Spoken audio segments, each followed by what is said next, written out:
Hi, welcome to the presentation of Navigating Uncertainty with Children. I'm Laura Fish.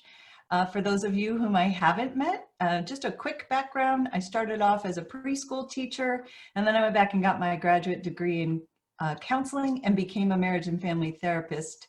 But that involved working in Head Starts and early Head Starts throughout the country doing behavioral health consultation or mental health consultation. So I've worked with Head Start for over 20 years as a consultant, helping teachers, parents, staff members really understand how to prevent challenging behavior by promoting social emotional skills. And today my presentation, Navigating Uncertainty with Children, has been inspired by the pandemic. I've been working a lot in my private practice as a therapist with families who are really stressed, and I've been working with teachers who are really stressed, not really knowing how to navigate these uncertain times. So today we're going to talk a little bit, it's a brief introduction, we've got a short amount of time together, but just an introduction on the brain reasons for the challenges with uncertainty and some mind methods for what you can do about it. So to start, let's consider the brain. Why is uncertainty so challenging for us? Well, many reasons, but one of the main reasons is the brain is an association and prediction machine.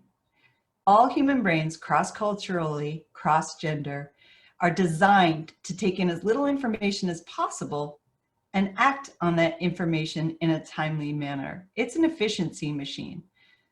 It wants to associate what it already knows from the past with what's happening in the present and act upon it. And namely, the brain's primary function, above all else, is to keep us safe. So initially, the brain is scanning for, is this good? Is this bad? Do I go toward this or do I go away from this? That's at the primary level, the brain stem level. And the brain is wired at birth to make these decisions. Outside of our conscious control, it's doing this scanning for us. Do I go toward this, away from this? Who's here to keep me safe? Is this dangerous? Is this safe? Or I like to think of it in terms of the brain is scanning for signs of welcome and signs of warning. All human brains, from birth throughout the lifespan. The challenge is uncertainty, ambiguity, or any other challenge. There's really sometimes not a clear path. There's not a known. The brain wants to know. So in regard to the pandemic and what's going on now, we've never done this before. We've never done pandemic before. So the brain doesn't have previous models on how to do this. And it can cause a lot of stress. Coupled with that, we get confusing messages. Scientists are doing the best they can to help understand this virus and help us learn to navigate it. But there's a lot of confusion and misinformation. Beyond the pandemic, it's true with challenges. We often don't know what to do. And for adults, we know one of our primary jobs is to keep children safe. So we want to know so we can reassure them that all is going to be okay. The lack of clarity for the brain threatens three primary needs: our sense of safety, satisfaction, and connection. I'm borrowing this information from the work of Dr. Rick Hansen. Dr. Hansen talks about these safety, satisfaction, and connection needs as three broad categories for what the brain is trying to always seek out for us. So danger, safety, primary, and then a sense of safety, satisfaction, and connection. So safety is not just physical safety. The brain is also striving to obtain emotional safety. And this is where we get stuck a lot. We overlook emotions cross-culturally and cross-gender in this country. In my 25 years of experience working with people, most people don't really have training in emotional intelligence. And it is primary for our well-being. So this lack of clarity in times of uncertainty with the brain disrupts our sense, adults and children, of safety, satisfaction, and even connection. I'm sure many of you who are listening to this right now are really resonating with this. So many people are feeling that lack of connection. I miss being there with you live, that lack of connection that we're in the same place. And that can disrupt my sense of satisfaction doing this work and my sense of emotional safety. Not so much my physical safety. I feel physically safe right now, but emotional safety, satisfaction, and connection, they're challenged on a regular basis. Children rely on us as adults to help them co-regulate when these needs are disrupted, or when their brain, outside of their conscious control, is detecting a sign of warning or threat or danger. They need us to co-regulate, not want, need. We know now that the brain is not fully developed till the mid-20s. I'm even hearing recently neuroscientists talk about the 30s now. And so because of this, children don't have the brain architecture to be able to identify, understand, express, and manage their thoughts, feelings, bodily sensations, and behavior. They need us to co-regulate. When we do this, when we are in a place of being able to help children regulate, they feel seen, soothed, safe, and secure. The 4 S's of attachment that Daniel Siegel and Tina Payne Bryson talk about in their new book, The Power of Presence. This connects with the feelings of safety, satisfaction, and connection that Dr. Hansen talks about. When children feel seen, soothed, safe, and secure, it's because their safety, satisfaction, and connection needs are being met good enough. Maybe not perfect, but good enough. And same with you. So during these times of uncertainty, it's important to understand that so much is going on outside of our conscious control, because our brain is wired to scan for danger, and it's picking up a lot of danger. And that can disrupt our ability to stay present and to help ourselves stay regulated so we can help children stay regulated. The problem is that sometimes adults use outdated methods to help children feel co-regulated, because uncertainty is perceived as threatening to adults. No shame or blame in that, everybody. I feel threatened by uncertainty too, but there's degrees. Everybody is different. So although we all have human brains, we also have different experiences that have helped wired our brains. So some people are a little more sensitive to uncertainty than others. But what I'm seeing across the board in my years of work before the pandemic even existed, that when challenges arise of any kind, adults very often rely on these 3 outdated methods to help children. They dismiss, deny, or distract. So let's look at them one by one. What I mean by dismiss is a child actively comes to you with some sort of emotional dysregulation or challenge, and maybe they are articulating it. Mommy, I feel sad, or teacher, I'm scared. And very often I will hear adults say, you have nothing to be scared about. It's okay. You have nothing to worry about. They dismiss the child. The intention is good. We don't want children to suffer. We don't want them to feel bad, but that method is outdated, and I'll help you understand why. The second method, deny, is really casting the message to children overtly or even implicitly that there's nothing to worry about. And here in California, I hear the phrase, it's all good, no worries. Again, the intention is good.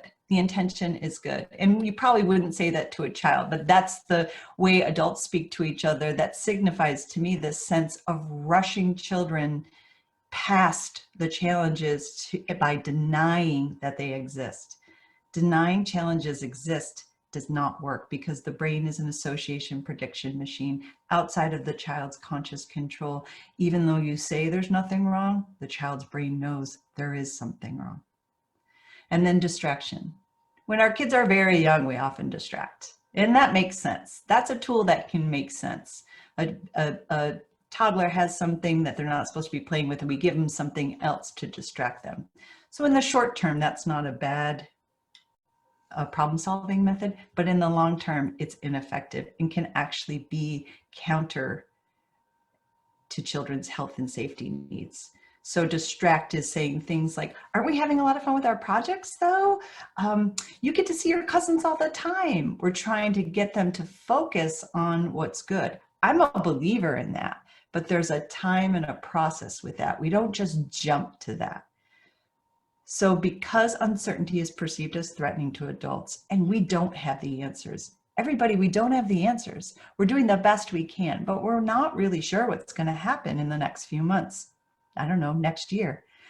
So because we want to know and have an answer for the child or for the children, we sometimes do these things of dismissing, denying, and distracting, or just because it's our habit. So I'm here to invite you to consider creating new habits. And it's okay that you don't know. And I'll help you understand another way, another approach that will help you be able to come to terms with the fact that you don't know, and then convey a sense of safety and security, satisfaction and connection to a child, even if you don't have all the answers. The key thing is children need us to co-regulate. So I'm going to tell you a little story that kind of illustrates this. So a little boy, his parents put him to bed. He had a mom and a dad, and his parents put him to bed one evening during a thunderstorm. 4-year-old boy. Parents went to bed. Child's trying to sleep, but he's awakened in the middle of the night by thunder and lightning. So he gets out of bed. He toddles into his parents' room. He shakes his dad. Daddy, daddy, daddy, I'm scared. It's loud. And his dad, who's all groggy from sleep, looks at him and says, son, it's okay. You're fine. You're safe. God will protect you. Go back to bed. So the little boy goes back to bed. He toddles into his room. He tries his best to sleep. He's closing his eyes, but there's boom, loud thunder. So he gets out of bed again, goes to his mom and dad's room. Daddy, daddy, daddy, I'm still scared. This dad's getting a little frustrated, right? Dad, son, go back to bed. You're fine. You're fine, honey. God will protect you. Here we go. Child's trying to sleep. Third time, gets out of bed. This time he goes into his daddy's room and he shakes his dad awake and he says, Daddy, daddy, I know God will protect me, but I need someone with skin on. They need, not want, someone with skin on. They need us to co-regulate. They don't need us to be perfect. They need us to co-regulate. But I get it. We want to protect children. That's a natural instinct to protect children. And I honor that in you. That's a good instinct. It's just how we go about it that might be a little bit outdated. You're hearing the terms a lot, bubble wrapping kids, or I think I heard lawnmower parenting or something. The idea is that we want to find developmentally appropriate ways to help children identify, understand, express, and manage their thoughts, feelings, and bodily sensations. Obviously, they can't understand things on the level that we can, and we shouldn't expose them to too much information. That's outside of their realm of understanding and being able to cope. But we want to be able to attune to the children so that they understand that we see them and we help soothe them and they feel safe and secure. When adults dismiss, deny, or distract children, there are two primary risks. These are just two primary ones. There's other risks. And again, hear me saying these are risks. This is what might happen if we repeatedly dismiss, deny, or distract. Number one is it could erode our children's sense of trust. Let me explain. How can a child feel safe, satisfied, and connected if they're coming to you and you're denying, dismissing, or distracting them from their reality? They're having a felt sense of what's going on. So they may not be able to articulate it to you. For sure, they're not going to say to you, you know what, my cortisol levels are really high and they don't go back to baseline for 72 hours after I'm stressed out. And my adrenaline levels are through the roof because there's all this uncertainty. Plus, I'm not in Mr. Eric's class all day. I'm not seeing my friends. So they may not be able to verbalize that, nor can you probably, but their behavior may show it to you. The forms of their behavior, they may be having trouble sleeping. They may be getting stomach aches, bodily sensations are off. They may be having trouble sharing or taking turns at home. They may be fighting more with their siblings. Their behavior is telling you, I need you to help mirror back my reality to me to help me feel seen, soothed, safe, and secure. So trust may be eroded because children go to their attachment figures, their parents, their caregivers, their teachers, to be able to have them make sense of what's happening inside. They don't understand it, and they certainly can't articulate it. So our job is to be fully present and try to mirror back their reality in a way that gives them a sense of safety and calm. The second risk is if we rush to fix the problem all the time, if we deny there's a problem, we deny there's uncertainty, we rob them of the opportunity to develop problem-solving skills, conflict resolution skills, intrapersonal attunement to help them be able to identify, understand, express, and regulate their thoughts, feelings, and bodily sensations. This is an opportunity amidst this crisis for children to learn these skills. And that's important because as a therapist, I see adults in private practice all the time who don't know how to learn to identify, understand, express, and manage, especially their emotions. And so what do? They overeat, they oversleep, they undersleep, they overwork, they drink too much. They distract themselves. Interesting, right? So to cope with strong sensations, feelings, or thoughts, we as adults often turn to things outside of ourselves to help us cope.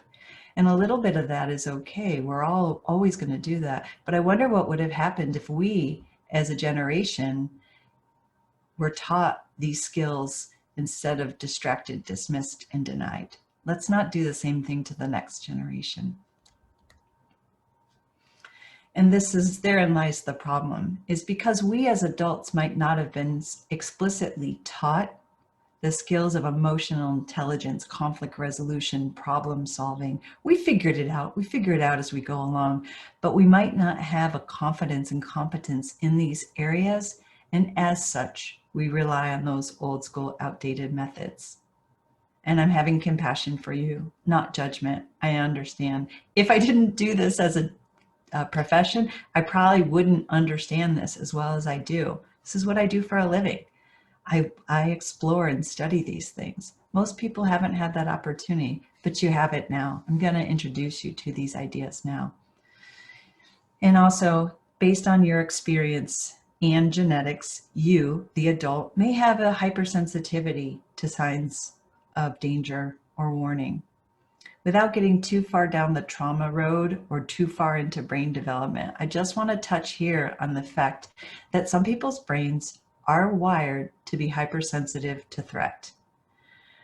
And over time, the amygdala, which sends the alarm bell to the hippocampus when there is a sign of warning or threat, over time, that becomes too overly active. And as a result, we adults may be experiencing threat or danger, signs of warning, when there really is none, or like it's neutral signal, or it's dangerous, but we're reacting as if the danger is a level 10 when it's a level 5. That's just something to be aware of. So we, the adults, are here to try to help the children regulate. We're trying to co-regulate, but we aren't regulated. It's really important to have compassion for yourself with that. And in understanding that this model I'm going to show you can apply to yourself first too. Oxygen mask on yourself. So not knowing what to do when faced with ambiguity, the ambiguity of these uncertain times in the pandemic, or the ambiguity of what to do in a conflict with children, leads to adults reacting versus responding. And they do that with dismissing, denying, or distracting, and sometimes punishing children. The brain is striving to make sense of things. So what we want to do is just start there. You don't have to have the answer. You just have to help the child make sense of what's going on. And that might not be an answer. Just making sense means like you have these feelings, you're having these thoughts. This is a reality. You're not in Miss Erica's class anymore. So I want to give you an example, another story. An example of the brain striving to make sense of things. So this one comes from a 4th grade classroom, and the teacher had just done a unit on whales. And she was walking around the classroom with children and saying, hey, you guys go ahead and draw the picture of what you just learned about whales, whatever stuck out to you about whales.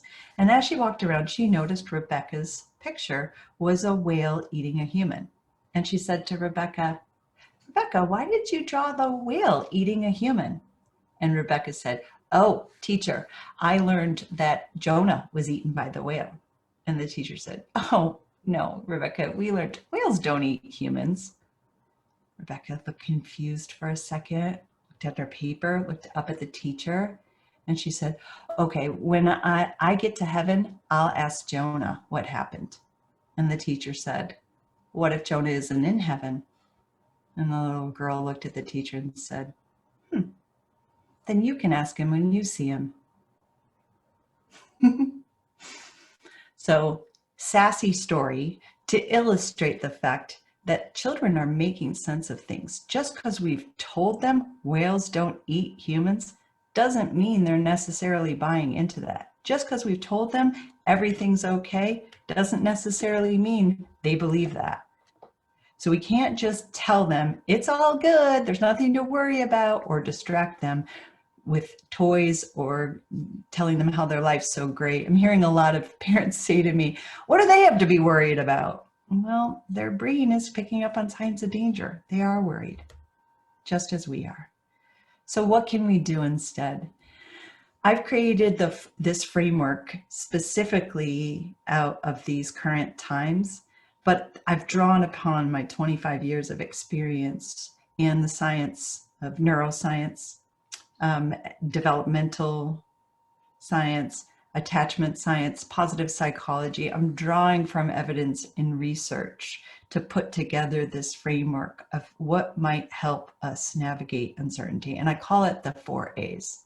So I'm going to introduce this to you. We don't have time to go fully into it, but I'm giving you a sense of the 4 A's of navigating uncertainty. If you want to learn more about it, you can visit my website, which I will link to at the end, and you can see videos of me talking about it or read articles I've written. The first A of navigating uncertainty is to acknowledge. Acknowledge there's a challenge. This is hard for many adults. Just acknowledge there's a challenge without rushing to fix it. Again, another challenge. So many people in my private practice during couples therapy, one member of the couple will say, I can never just say what's happening. He or she rushes to fix it, rushes to solve it. Problem solving is a great skill, but like any strength, can be overdone. We don't want to rush to solve the problem. We just want to pause and be able to acknowledge, you know what, there's a challenge. So with young children, this may sound like, this has been really, really hard, huh? You haven't been able to go to Teacher Miguel's class for 2 months. That's really, really hard. Just acknowledging there's a challenge without the, but you've had lots of time to swim in the pool and you've been going down the street to play with your friends. No but, just it's been hard, huh? The next A is attune. Now, acknowledge and attune are mixed up with each other. These aren't discrete steps. Be creative. As you're acknowledging, you're going to be attuning to the child's perspective and yours as well. We don't want to leave you out, adult.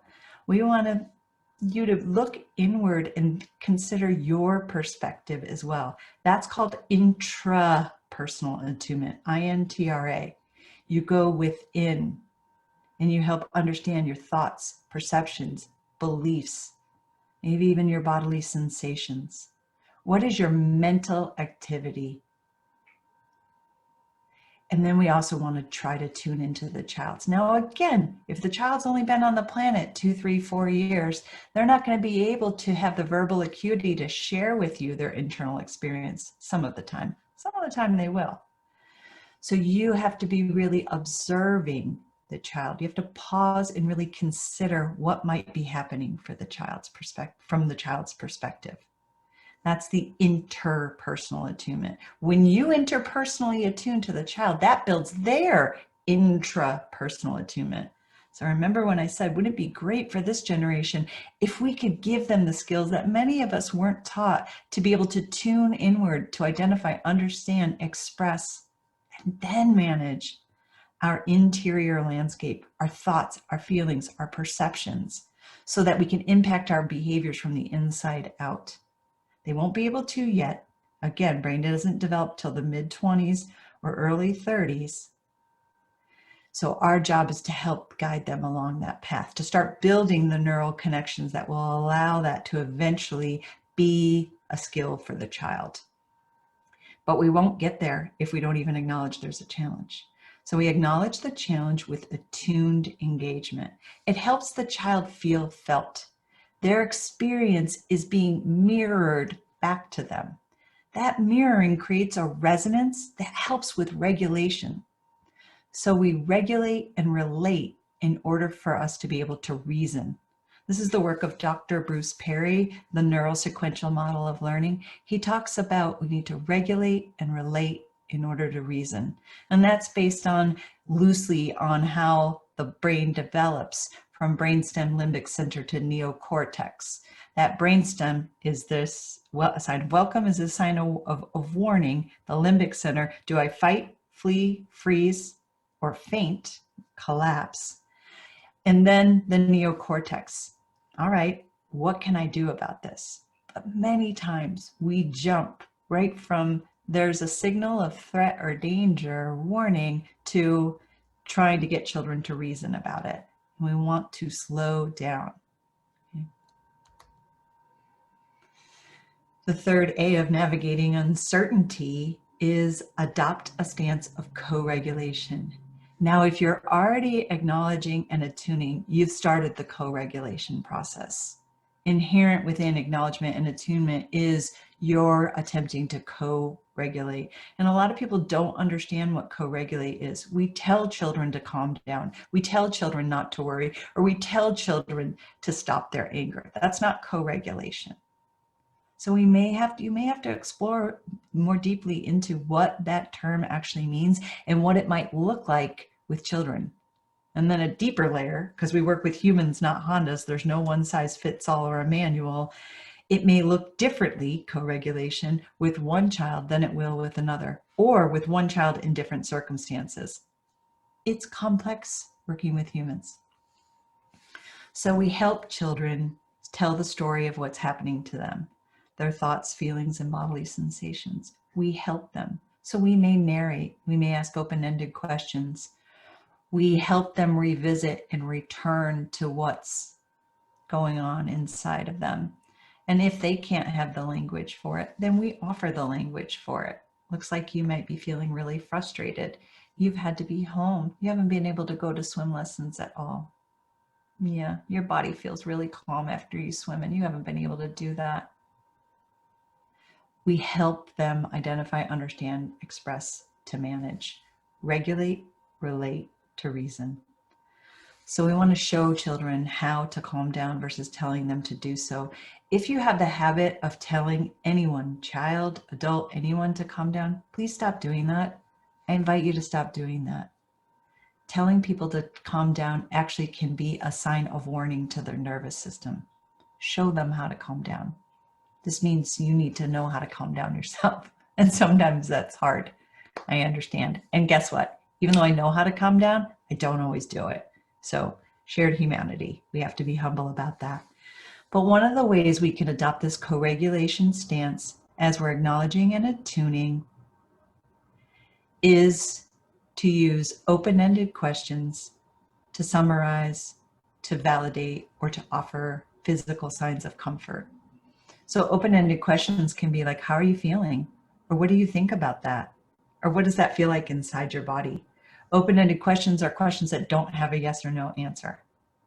When we ask open-ended questions to children or to anybody, it builds the integrated fibers in the prefrontal cortex, that neocortex, or what Dan Siegel calls the upstairs brain, which is the final part of the brain that isn't fully developed till the mid-20s. So any types of open-ended questions are really good for children to build that center in the brain. But in particular, when they're trying to navigate uncertainty, it's really, really good because it gets them to access that region of the brain. When we summarize, we are making a sense of the story that they're telling us. Okay, so what you're telling me is it's been really, really sad for you not being able to go to see your friends and play soccer with them. That makes sense. You really love playing soccer, and we've all been home and we've all been stressed out. So you haven't had your outlet. What makes you feel really good, huh? So we summarize. And then the validation is really important. So I did it just then. Validation, 2 key phrases, either no wonder or that makes sense.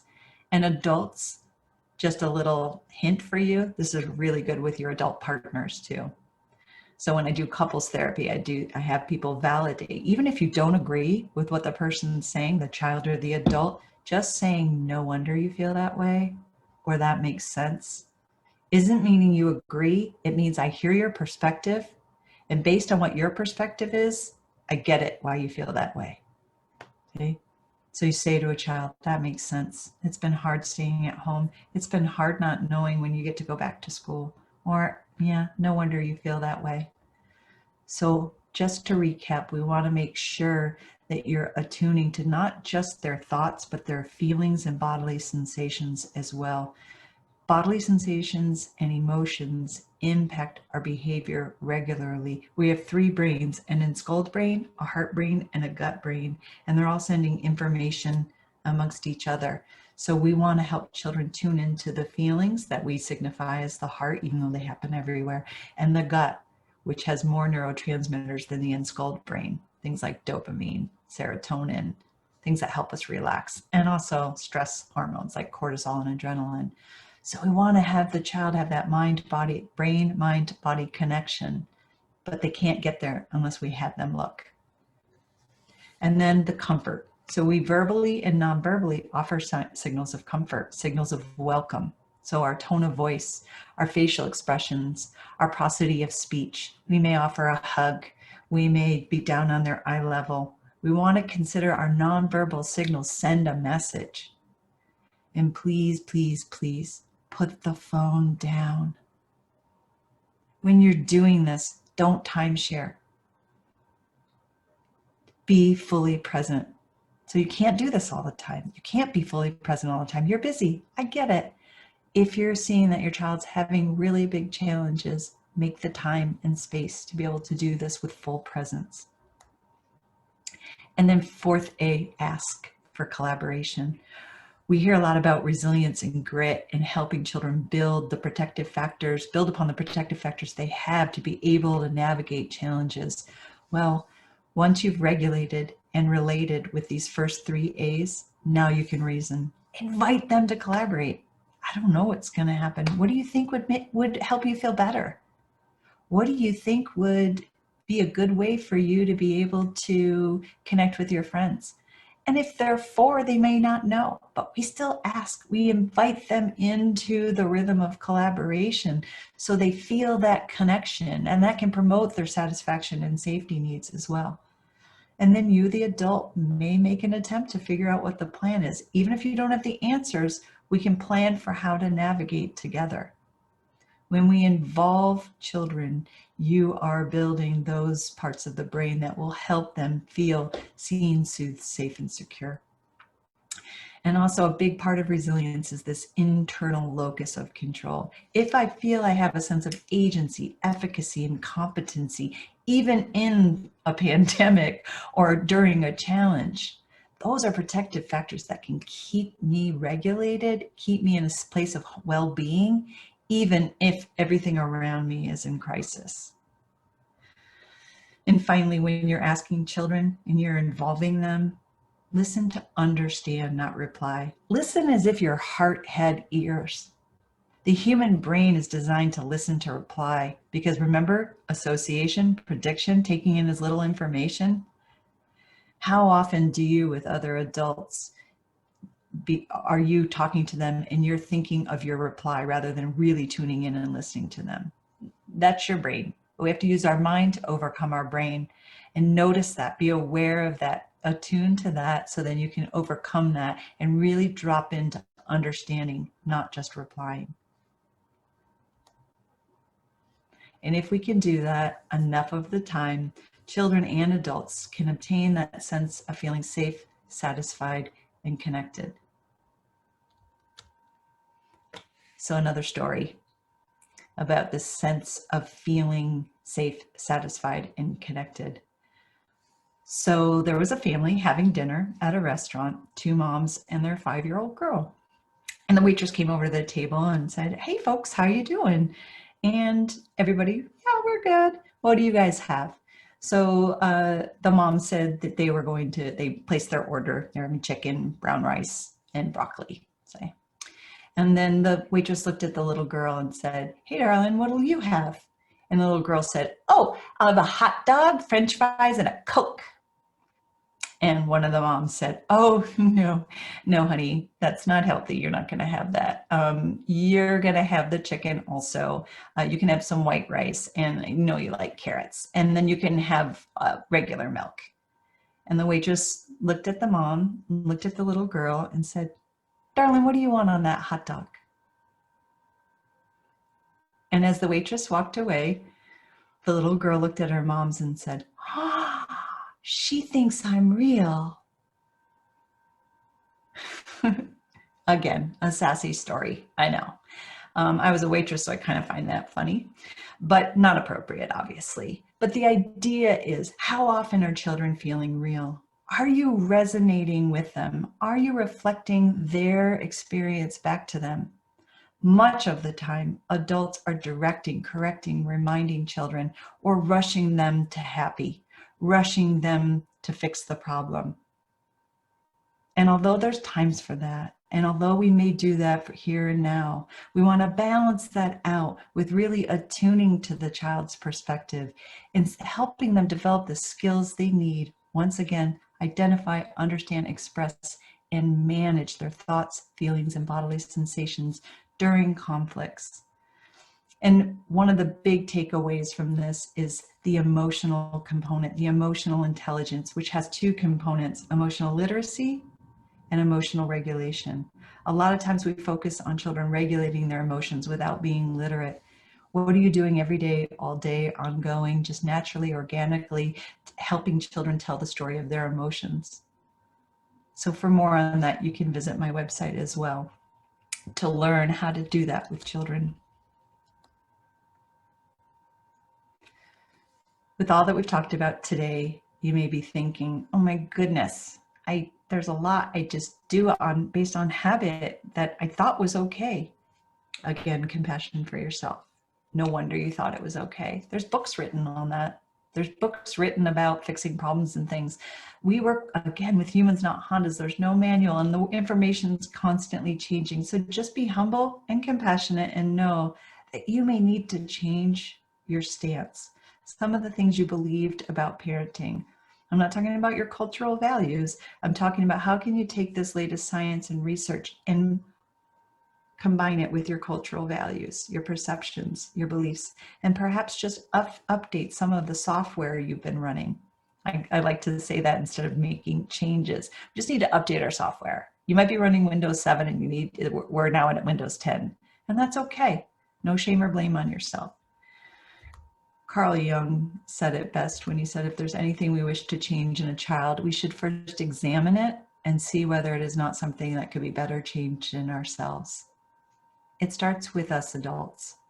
Whenever we want to see some change for the child, we need to look at what might we need to change first. And I've been inviting you today to consider this idea of mirroring back the child's perspective, the child's reality, the child's experience. I know that you might think that that'll make it worse for the child, but what we know about the brain being a prediction machine and trying to make sense of things is even if you skip over something and move on, that child's brain is still chewing on it, trying to make sense of it. So why not be the trusted adult in their life to help them feel felt and to work through the problem so they're not left alone in their head without adult supervision? And the way I like to say it for me is I'm passionate about training adults on teaching and parenting based on science, not habit. That doesn't mean you can't have your unique application for how you do things, but it's grounded in science and research.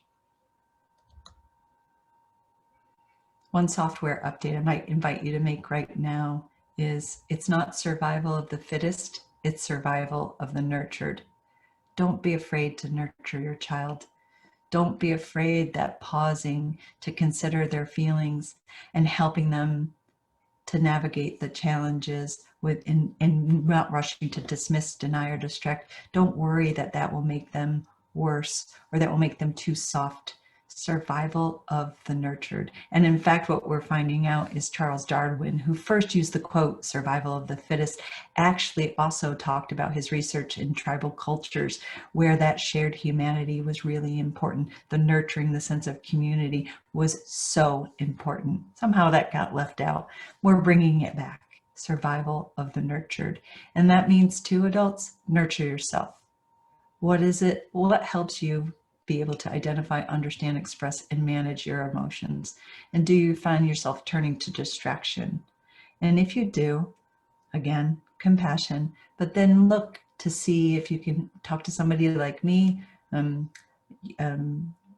clergy member, a friend, somebody, and learning other skills for you to be able to work through and navigate your own challenges so that you can be there for children.